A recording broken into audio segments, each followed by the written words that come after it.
दोस्तों, हम ब्रह्मचर्य का सीधा अर्थ इंद्रिय संयम से मान सकते हैं, पर ब्रह्मचर्य केवल इंद्रिय निरोध मात्र से सिद्ध नहीं हो सकता।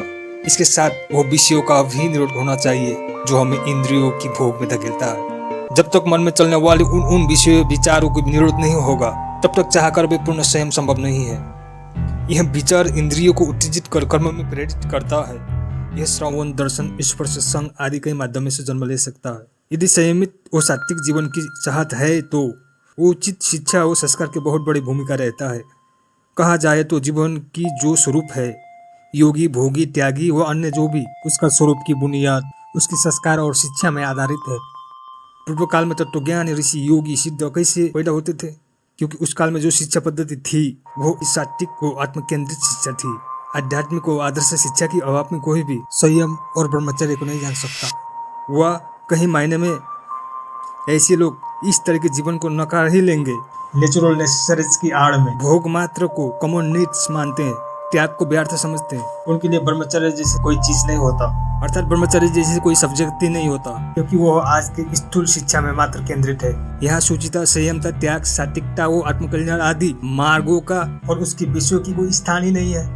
आज की आधुनिक भौतिक शिक्षा विवेक और मन के सूक्ष्म पतल को संस्कारित, परिमार्जित और विकसित नहीं कर सकता। इस अर्थ यह आध्यात्मिक दृष्टि के मायने में उस तल में अधूरा शून्य ही है। उसमें कई तरह की गणितीय तर्क तो होगा, पर अभ्यंतरिक पक्ष को स्पर्श करने की सामर्थ्य उसमें नहीं है। यहाँ तो केवल एक आध्यात्मिक आदर्श शिक्षा ही पहुँच सकता है, वह उसकी भूमिका आवश्यक रहता है।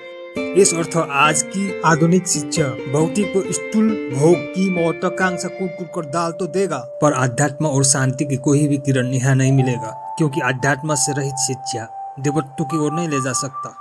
यह भारत भूमि सनातन काल से ही आध्यात्मिक शिक्षा संस्कार के बल पे ही चलता आया है।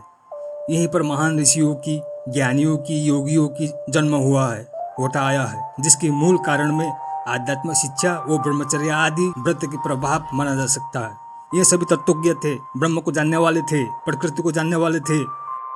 आत्मा की गहरी रहस्यों को जानने के पश्चात यह ज्ञात होता है कि प्रकृति क्या है, जीवन क्या है, वो उसकी विज्ञान ब्रह्म क्या है। दोस्तों, प्रकृति विनाश नहीं सृजन को जानती है। प्रकृति स्वयं जीवन है और इसकी सृष्टा। हम ब्रह्मचर्य की अर्थ व स्वरूप को कैसे समझे? यह वैसे ही है जैसे छाल और तरंग के बीच समुद्र में नैया को कैसे संभालता हुआ सही दिशा की ओर ले चले। दोस्तों, जीवन में उसी नैया की तरह ही है संसार रूपी सागर में। इसमें संभलने की और सही दिशा निर्धारित करने की प्रेरणा आध्यात्मिक उच्च शिक्षा से ही मिल सकता है। यही हमें असुतोमा सद्गमय, तमसोमा ज्योतिर्गमय और मृत्युर्मा अमृतम गमय की प्रेरणा और सीख देता है। दोस्तों, जब तक हम आध्यात्मिक सात्विक पद को नहीं पकड़ लेंगे, तब तक हम ब्रह्मचर्य जैसे महत्वपूर्ण विषय को भी जान नहीं पाएंगे, न इसकी महत्व, प्रयोजन और उद्देश्य को ही जान पाएंगे। सीधे तौर पर कहे तो ब्रह्मचर्य की क्या अर्थ है? सीधे तौर पर ब्रह्मचर्य को समझने से पहले उसमें समाहित विषय को समझना होगा। ब्रह्मचर्य के भीतर सात्विकता, शुचिता, आत्मिकता, अहिंसा, त्याग, चित्त निरोध वो संयम के साथ चेतना की ऊर्ध्वगामी गतिशीलता समाहित है। इसे जानने के पश्चात वह इस पद से गुजरने के बाद वो आत्मा से संग करना शुरू करता है। यही आत्मा ब्रह्म है। जहाँ वह स्वतः ही उस युक्त आचरण को विकसित कर उसमें चलना शुरू करता है तो वह ब्रह्मचारी हो जाता है। यही ब्रह्मचर्य की मार्ग है।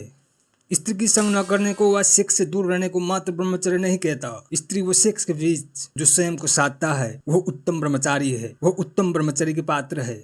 जीवन के 4 धर्म मध्य प्रथम के ब्रह्मचर्य धर्म में जो युवा होता है उसको विद्याभ्यास, संयम, सेवा, त्याग, वृत्ति के साथ सच्चरित्र की विकास करना चाहिए।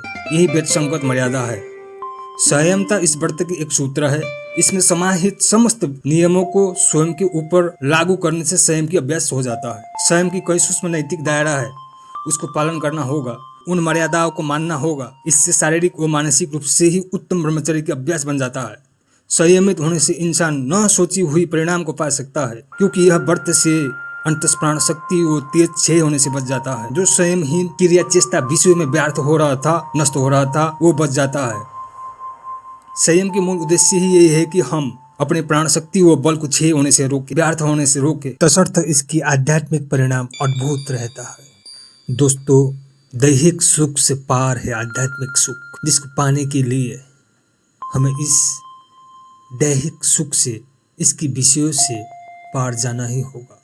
क्योंकि जीवन तो क्षणिक है, जीवन तो नश्वर है।